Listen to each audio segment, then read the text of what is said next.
करून आणि निघाला दुसऱ्याच्या गावाला. त्या गावाला काहीतरी नाव असेल ना. काय नाव आहे ग?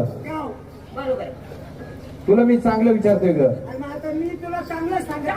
आता तुम्ही आलात कुठून? अरे बाबा पाठीमागच्या गावावरून आमच्या गावावरून. तुमच्या गावावरून आलात आणि निघालात कुठे ग? दुसऱ्याच्या गावाला. त्या गावाचं नाव आहे ना काय आहे ग? गाव. मार खायचं बोल नकोस. मी तुला चांगलं सांगते. तुम्ही आलात कुठून? अरे बाबा आम्ही कुकुळच्या गावल्यानी आहे. गोकुळावरून आलात आणि चाललात कुठे ग? मथुरेच्या बाजारला. म्हणजे मथुरेच्या बाजारला चाललात कोणाच्या हुकमानं ग? बरे दादा. अरे विचार नाही. आमच्या नवऱ्याच्या हुकमाने बाजारला चाललोय. चाललोय. म्हणजे तुम्ही तुमच्या नवऱ्याच्या हुकमानं बाजारला चाललात. हे म्हातारे, तुमच्या नवऱ्याचाही नवरा या ठिकाणी उभा असताना तुमचा कोणता नवरा आहे ग? नवऱ्याचा नवरा. तो पण नवरा. ए मावशी, हा. हा नात्यात कोण होतो बरं आपला? ओळखलं नाही का? नाही ना. अगं हाच ना तो कोण साडेचा मेवना.